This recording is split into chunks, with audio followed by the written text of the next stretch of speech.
But I feel like the main reason why a lot of women just aren't into the idea of dating a bisexual guy comes down to a couple of reasons, and some of them aren't even what you might think as a guy. So, like, I'm sure one of the ones that people would talk about is the fact that the royal penis is clean, Your Highness. Welcome to the Breakdown Podcast, where I talk about love, sex, and relationships from a guy's perspective, as well as a bunch of other guy shit. The man on the mic is a man who might find it hard to breathe if you've got that asthma. He's also a man who does include running his mouth to his cardio routine.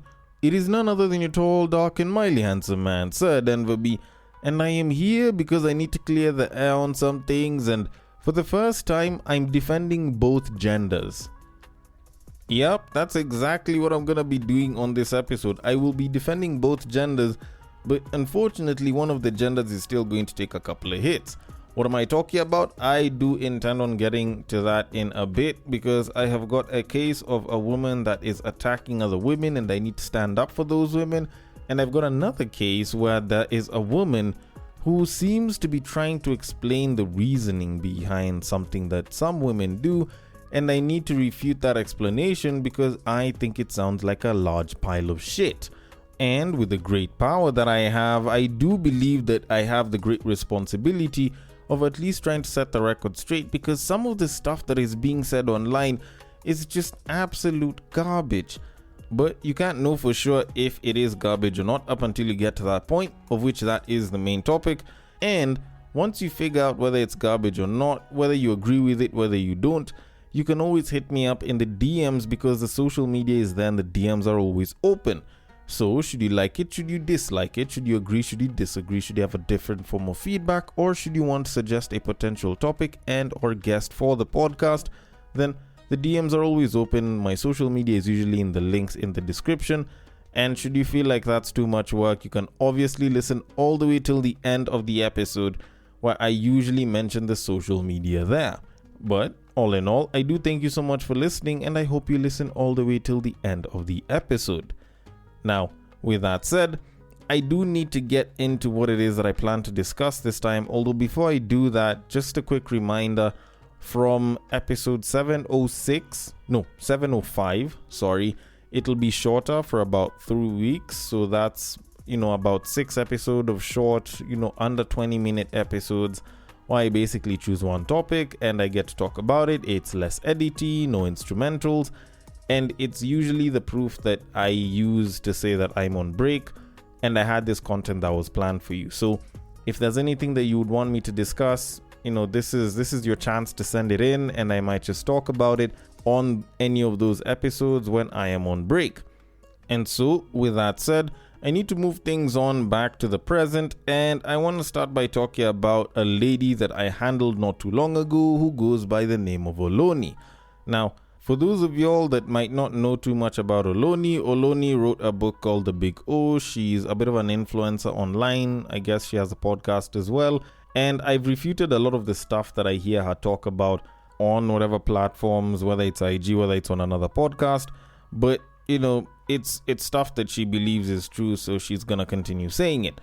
And a pretty good example is the bit that I covered about 2-3 episodes ago, where she was talking about how apparently she believes that most men who claim to be into CNC or consensual non-consent are just, grapists in disguise or some shit like that. And I refuted that, and I said, you know what, I think most guys are kind of just trying to find their way, and some of them do like those kinks, they just don't know the best way to practice them. But, that was then. Now this time, she decided to attack the straight women. And she believes that straight women who aren't into bi guys are homophobic. Now, I don't want to get into my thoughts on it already because I need to let the clip play, then I can get into my thoughts on it. So, without further ado... A lot of you are lying to yourselves. The only reason why a cis-hetero woman would not want to be with a man who is bisexual is down to homophobia. Like, let's be real. Let's call a spade, okay? At the end of the day, who's going to beat you? It's your emotions, it's your love, it's your vagina at the end of the day. But when we unpack it all, straight women are notoriously homophobic, no different to straight men. And to deny it is just so disingenuous. At the very least, hold your lips and be quiet, because at the end of the day, again, who is actually going to beat you? But to come on here and say that it's not down to homophobia, then what is it? What is it? You people come on here and say, it's my preference, I've done this before. Where does your preference come from? You weren't born with your preference, for goodness sake. If you were born into a society that wasn't notoriously homophobic, you wouldn't give a shit if a man was bisexual or not, because you'd understand that sexuality is a spectrum and men and women can be absolutely fluid. But because we live in a society that demonizes gay men, it's not exactly the first option that cis hetero women run to when it comes to thinking about, the love of their life. Okay. This is gonna be very interesting to start, because I'm gonna use the exact same line that she used on, cis hetero women or straight women on her. A lot of what she's saying is her lying to herself. Straight women can actually choose to not want to date bisexual men, not because of homophobia, but simply because they have a preference that could be tied to them not wanting to deal with a bisexual man. And apparently it's actually a thing. And I'm not saying that it is the case for every single straight woman or for most of them even. Like, some of them just wouldn't want to date a bisexual guy. Now, of course, there are the ones who are homophobic, but truth of the matter is, like, if it's a babe who has gay friends or bisexual friends, and she says that she doesn't have a preference for bisexual men, it's perfectly warranted for her to say so. It doesn't necessarily mean that she is homophobic. And hell, even if she is, that's entirely on her. That's her thing. So if she's not feeling it, it's not like it's your choice to change her. Like, I find it particularly interesting whenever, quote unquote, woke people come out and they're like, oh, you being homophobic is bad. If they just don't like it, or if they're afraid of interacting with some of those people, I think it's a personal thing and it's a them issue. When it's on a systemic level, that's when it's like a problem. But on a personal level, like, that's just a you thing for the most part. But then again, who am I to talk about it? I'm a Kenyan in Kenya and I'm black, so it's not like I will say that I know much about racism or homophobia, because I'm a straight man. So this one, I guess maybe I could be underqualified to talk about. But I'm not gonna lie, and I know I'm not a woman, but I'm just gonna say this. I can get why they wouldn't want to date a bisexual guy, because deep down, I feel like the issues that they are trying to avoid basically connect with their liking of straight men. Because and I kind of just want to let the secret out, like, for the most part, women are actually more homophobic than men, or at least straight women are more homophobic than straight men. And like, there's a comedic piece on this that I guess has been repeated a bunch of times, where someone talks about how if you're on a date with a girl and you're a guy, and she says that she's kissed a girl before, you kind of look at it and you're like, oh, okay, that's cool. And then you kind of continue moving. Your attraction towards her doesn't really change. But if you are on a date with a woman and you're a guy, and then you say that you kissed a man before, suddenly it kind of switches things around. Or if you say that you've been involved sexually with a guy, it kind of turns things around and it can turn them off, yada yada yada. And I'm gonna speak speculatively about this, and for the women that listen to this podcast, you can tell me if I'm wrong, but I think I know exactly why.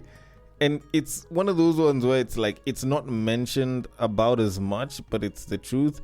But I feel like the main reason why a lot of women just aren't into the idea of dating a bisexual guy comes down to a couple of reasons, and some of them aren't even what you might think as a guy.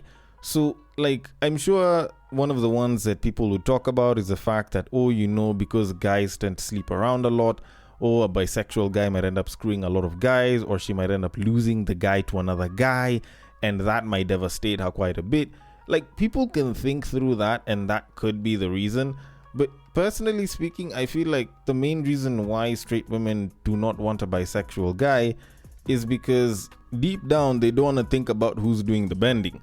Like, if you remember that whole bit with Janet Jackson and Omari Hardwick, like the clip that's gone viral, a bunch of times, where she talks about finding out that he sleeps with men and how he's being bent over by other men. And Omari Hardwick is like, who said that I'm the one who gets bent over? And then she's like, oh, so they're the ones doing the bending. And like, there's something about shaming bottoms in the gay community, and this is something that I've been told by someone who is gay. Like, bottoms are shamed because it's considered less masculine to be bent over, and I feel like for women it kind of translates in roughly about the same way. The fact that your man is kissing another man and is deriving pleasure from being bent over by another man is something that makes them not feel like you're very masculine as a man, and to a pretty huge degree might make you seem like a turn off to quite a number of women. Now, of course, I could be wrong, most likely I am, but I feel like that's probably the biggest part. Like the fact that you might be another guy's bitch, for lack of a better way of saying it. So honestly, I think that could be why, but then again, at the same time, just the thought that your man could cheat on you with another man is something that can drive chills up a lot of women's spines. So I can totally understand the preference for not wanting a bi guy. Like, just the thought and I guess the sight of it isn't something that they're used to, isn't something that they like. And even though they might be okay with it, maybe from a dating level and not necessarily like a long-term partner level. So, granted, at the end of the day, it is their preference, and I could be wrong about everything that I'm saying, but at the end of the day, it's their preference. Why does it have to be such a big deal to you? Why are you trying to make them less homophobic? Shouldn't that be their prerogative and their choice to make? I don't know. Maybe it's just me and I could be wrong, but either way, I'm going to leave it at that and move it on to our main topic of this episode. And this one involves another woman, and interestingly enough, it involves money.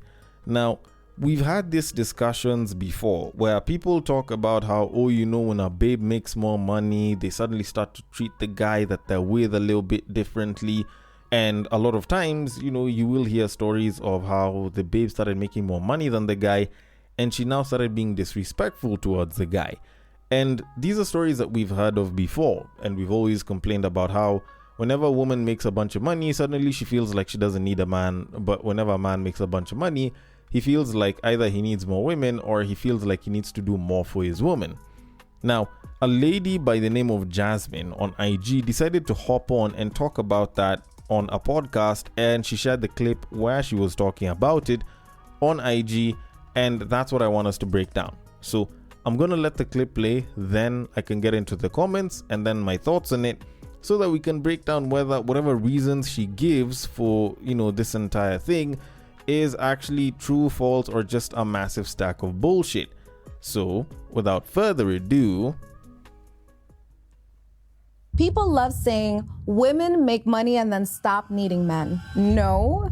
Women make money and stop tolerating men they had to settle for out of survival. That's the conversation nobody wants to have, because financial independence doesn't make a woman less feminine. It gives her the freedom to choose wisely. Now she can ask, are you actually a good man? Are you capable of leadership? Or did women call you provider because they had no other option? Because when a woman can stand on her own, you are no longer competing with her struggle. You are competing with her peace.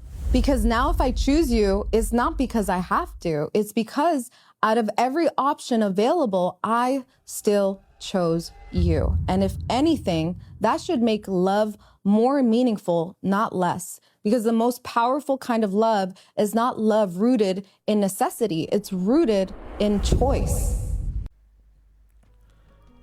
women make money and stop tolerating men that they chose out of survival. Interesting point. Very, very interesting point. I do have thoughts about it, and I am going to tear into that statement in a little bit. But before I can do any of that, let me get to the comments. So the first one that I found came from a woman who said, and I quote, "This, yes, this, I still choose you. How powerful is this? The high quality of men understand this and are not intimidated by this. Carry on now." End quote. And okay, the high quality of men, or at least the high quality men, understand this. I don't really think this is the case. Like, don't get me wrong, I do feel like most men understand that love is a choice to a certain degree. And, even the persuasive ones that'll try to make a babe fall for them understand that it's a matter of flipping that choice to a pretty huge degree. Like, it's not like you lack all choice and you only have to fall in love. That isn't love. That is, kind of like being forced into a situation. But, then again, maybe I could be wrong about that one. Let me move on to the next comment, which says, and I quote, "This is what I've been saying for years. A successful independent woman is not looking for someone to pay her bills. She can do that herself. The real challenge is not competing with her financially. The real challenge is being able to match the life she has built, the standards she has earned, and the peace she has created for herself. Choosing a partner with intention is not being materialistic or calculated. I've learned this the hard way." End quote. And I don't know if I agree with her on this one. Okay, let's see. Not looking for someone to pay her bills. This one is categorically false. There's a lot of women that are making very good money, even more than their partner, but they still expect their partner to pay bills. So this is, mostly bullshit to some degree. But, it's very dependent on the woman, of course. But the real challenge is not competing with her financially. That one I can get. That one I agree. There's a lot of guys who, when they find out that their babe is making more than them, will basically try to one-up them so that they can get back to whatever top spot they feel that they should have had or they should have because they make more money. Which, it's kind of a sad state of affairs in some instances, but it is something that governs a lot of guys. But now the part where she's like, the real challenge is being able to match the life she's built, the standards she's earned, and the peace she has created for herself. Now, that one I consider to be mostly bullshit, because if you're making more money than me and we're dating and you want to upgrade your life, why do you suddenly think that I should be doing the same thing, yet I haven't gone through the same changes and, probably aren't in the same position to make the kinds of upgrades that you want to make? Like, I feel like sometimes there's this arbitrary, almost ambiguous expectation to match up, yet you're not there yet. And these are the same people that will be like, oh, you clap for others up until it's your turn, then people will clap for you. Or they'll say some shit like, oh, when it's your season of growth and, you experience all of these things, then it doesn't mean that everyone else who hasn't gone through it is at a bad point. Everyone has their season, everyone's time is there, and maybe it's just not your time.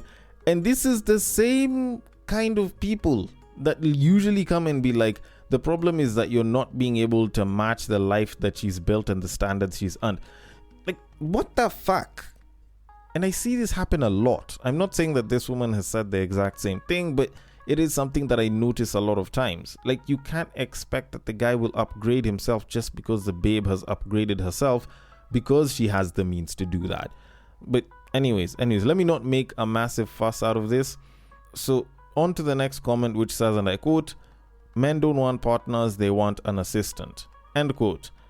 And I don't see how this comment is particularly relevant to what she's saying, mainly because if I was to use this exact same sentence structure with this exact same thought process, I'd just say that women want a bodyguard that pays for shit, tells her that she's beautiful and has good dick.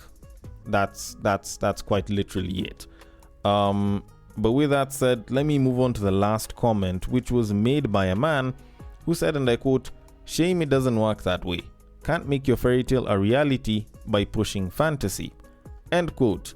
And I agree to some degree.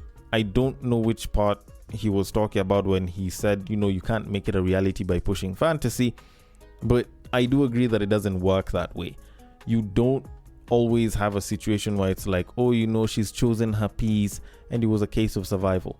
I think that a lot of times they have a very different thought process which pushes them to that, and then they just try to masquerade it with this whole talk of, oh, now she's found peace, or now she wants you to be a part of her peace, or you're competing with her peace. Because I think the whole peace thing is bullshit, and I'll explain why in a moment. But with that said, I am going to close off the bit with all of the comments and get to my thoughts on it, because when I was listening to this, the first thing that clicked in my mind after she mentioned like the first two phrases was, wait, y'all are doing this for survival? Like y'all were getting with us guys for survival? Like that shit sounds a little bit weird to me, because like that's what it's about now. Because if it was survival, I can understand some instances why you say that it was about survival. Because if someone tells you, oh, you know, I was super broke and I didn't have, you know, any way of making ends meet, and I met this guy and this guy, you know, wanted to give me the world and blah blah blah, like you can understand that one has a bunch of survival that's tied to it. If you find an instance where a babe got married to a guy because the guy has means and, you know, promised to take her siblings as well as herself to school and jack like that and like build a home for them and all, like you can understand the survival bit that's being mentioned there. But a woman that's earning a livable, if not survivable wage, ends up choosing a guy that makes more money than them, and then they start making more money than the guy and they start talking about making that choice based on survival, sounds like a massive fucking cop-out. Because what the fuck do you mean survival? You were surviving before you were with dude. Like, if that guy did not meet you, wouldn't you still be able to feed yourself, clothe yourself, take yourself to work and do, you know, this, that and the other? Like, you could handle your essentials, your needs before dude came along. And not unless you are highly incapable or just not in a position where you could handle your needs, could you make the statement that you ended up being with a guy for the sake of survival. So this entire thing just sounds absolutely shit. But essentially what they are trying to say is that you wanted to be with the guy for the money. Like, there's the whole hypergamy thing, and I know it's not supposed to be looked at as, oh, you know, I just chose to date this guy for money. But when this woman is talking about how, you know, you are doing it out of necessity and for survival and shit like that, that's exactly what it looks like. In as much as it's not the direct for money, it looks a lot more indirect. It exactly looks like that. It sounds like you chose to be with a guy because he had money. And because that money could help you, you chose to be with him. But now you're making more money than him, and whatever it is that he was putting you through wasn't giving you peace, and the relationship itself wasn't a peaceful one, but you stuck around because the guy had money or the guy was taking care of you. So now you're making enough such that you can take care of yourself, and now you want to choose yourself and not whatever it was that you were going through with a guy. That's exactly what it sounds like. And the truth of the matter is, a lot of women do end up dating a guy that makes more than them, and then they make the money, and then now suddenly they start treating the guy some type of way. And if that was the case, then it means that they didn't actually love the guy. So essentially what this woman is trying to say is, a lot of women who have gotten to the point of financial independence and start having issues with the guy or end up leaving the guy only dated the guy because of the fact that he was providing to a certain degree, which is indirectly tied to his resources, thus materialistic, thus money. So essentially, y'all didn't really love the guy that you were with, or the guys that you were with. And so if that's the case, then it wasn't really about love. Y'all were just in the relationship for the benefits. Like, that's exactly what it sounds like. And the truth of the matter is, I know that to some degree you could talk about that, but I know that that's not the exact reason. Whatever the hell it is that this woman is busy feeding and making, you know, seem like it's the good version of this, is basically just a cop-out using survival instead of just acknowledging the truth about why it is that a bunch of you tend to find your guy unattractive or start finding issues with your guy the moment you start making more money. And it's not like it's a truth that is that hard to figure out if you think about it particularly deeply. And the truth of it is, it's not about dating for survival. It's not about, you know, you choosing to love him for him or whatever other bullshit you're trying to throw out there. The truth of it is, you move to a point where you feel like you are an upgraded version of yourself, and you now see yourself as a higher tier individual, And when you look at your man's and the fact that he's still the same, you now start to think of him as a lower tier individual. And thus at that point, you now start getting pissed off because you're like, oh, but this guy doesn't do this. If he was a higher tier individual, he would have been doing A, B, C, or D. And at that point, that's when the lack of respect starts to come in. That's where the issues come in. That's when you suddenly feel like you're either at the same level or you're batting above him. So you can question whatever the hell it is that he does that makes you uncomfortable. Because you feel like you know a little bit more than dude. And instead of acknowledging that, you would much rather come around and talk about how, oh, you know, it's not that he's competing with your struggle, he's competing with your peace. Like, what the fuck is competing with your peace? If you didn't have peace before, the money doesn't give you any more peace after. Maybe peace from handling bills. You know, maybe peace from worrying about where your next meal is coming from, or whether you get to go out on trips, or whatever it is that you can do with money. But for the most part, it doesn't change all that much as far as peace is concerned. And if you think I'm chatting shit about this, look at guys whenever they make more money. You never hear them trying to drop their babes because, oh, you know, I need someone that gives me more peace. Nah, like our peace isn't tied to how much better our babe makes us feel. Our peace is mainly tied to ourselves.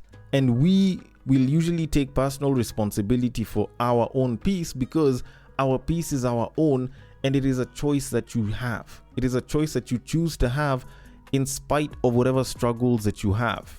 Or should I say despite whatever struggles that you have. I'm not sure which one of the two I should be using, but you know, one of them. So this whole talk about peace is absolute BS. The truth of the matter is you didn't choose the man, okay? Let's call it what it is. Let's call a spade a spade. You didn't choose the man because you were choosing the man. You chose what he could do for you, and the moment you have gotten to a point where you have surpassed that, or you have gotten to a point where you feel like you can get more or better from elsewhere, you suddenly start looking at this man as a worse off version or a lower tier version from what it is that you feel you deserve. And as such, now you start bringing up all of these arguments about peace and choice and whatever other bullshit you would like to bring up. So let's just conclude by saying this. This explanation is a massive stack of bullshit. You feel you're superior to your man, and instead of putting your ego aside, you would much rather dress it as peace and use it as a way to justify the change in how you treat your man. And while sugarcoating might make it sound good out here, at the end of the day, if you internally do feel this way but try to sugarcoat it, no matter how much delulu you have, it will never make whatever it is that you're doing seem like a great thing to do, because even you know that the reason you're doing it is mainly based on ego and not necessarily a sense of peace. But then again, maybe I could be wrong about this. Maybe I don't understand women. Maybe I'm just chatting a bunch of shit and I'm catching a feeling because I'm a dude. Either way, I want your thoughts on it. The DMs are open. On IG, it is at the breaktime_podcast. On Facebook, it is at the breaktime podcast. On X, it is at bagakazd. And on Bluesky, it is at the breaktimepod.bsky.social. Thank you so much for listening all the way till the end, and I will catch you guys on the next break. But what I believe is that if you put a pastor and a prostitute in one room, one is likely to convert the other.